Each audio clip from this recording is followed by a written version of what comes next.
The Holy Prophet's marriage with Khadija. When the Prophet was about 25 years old, he wasn't a prophet at this moment in time though, we're just saying that, his reputation for integrity and fellow feeling had spread over the whole of the town. People would point admiring fingers at him and say, here was a man who could be trusted. This reputation reached the ears of a rich widow who approached the Prophet's uncle, Abu Talib, to let his nephew lead the trading caravan of hers. Abu Talib mentioned this to the Prophet, and the Prophet agreed. The expedition met with great success and brought unexpected profits. The rich widow Khadija was convinced that the success of the caravan was due not only to the conditions of the market in Syria, but also to the integrity and efficiency of its leader.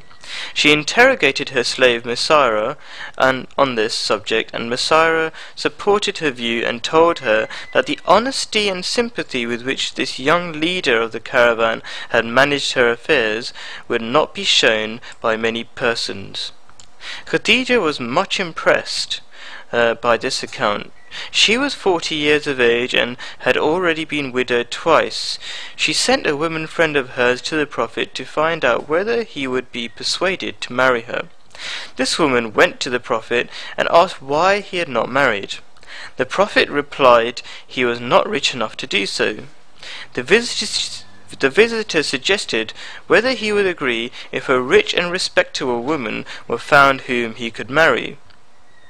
The Prophet asked who this woman could be, and the visitor said she was Khadija.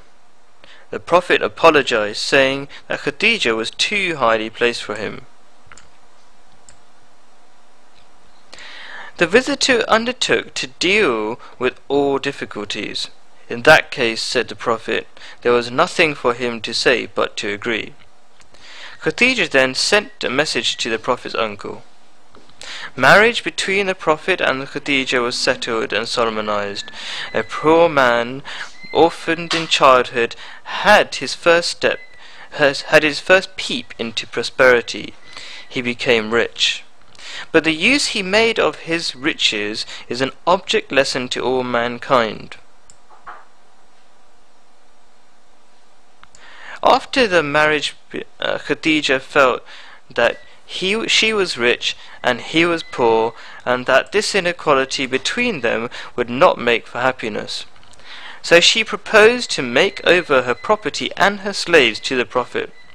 The Prophet, making sure Khadija was in earnest, declared that as soon as he had any of Khadija's slaves, he would set them free, and he did so. Moreover, the greater part of the property which he received from Khadija he distributed among the poor. Among the slaves whom he thus set free was one Zayd. He appeared to be more intelligent and more alert than others. He belonged to a respectable family, had been kidnapped as a child and sold from place to place until he reached Mecca. Young Zayd, newly freed, saw that at once that it was better to sacrifice freedom for the sake of slavery to the Prophet. When the Prophet set the slaves free, Zayd refused to be freed and asked leave to continue to live with the Prophet. He did so, and as time went on, his attachment to the Prophet grew. But in the meantime, Zayd's father and his uncle were on his track, and they ultimately heard that he was in Mecca. In Mecca they traced him into the house of the Prophet.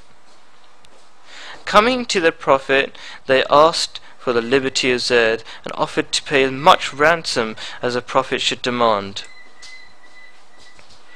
The Prophet said that Zayd was free and could go with them as he liked. He sent for Zayd and showed him his father and uncle. After the parties had met and dried their tears, Zayd's father told him that he had been freed by his kind master, and, as his mother was much afflicted by the separation, he had better return home. Zayd replied, "Father, who does not love his parents? My heart is full of love for you and mother, but I love this man Muhammad so much that I cannot think of living elsewhere than with him. I have met you and I am glad, but separation from Muhammad I cannot endure. Zayd's father and his uncle did their utmost to persuade Zayd to return home with them, but Zayd did not agree. Upon this, the Holy Prophet said, Zayd was a freed man already, but from today he will be my son. Seeing this affection between Zayd and the Prophet, Zayd's father and uncle went back, and Zayd remained with the Prophet.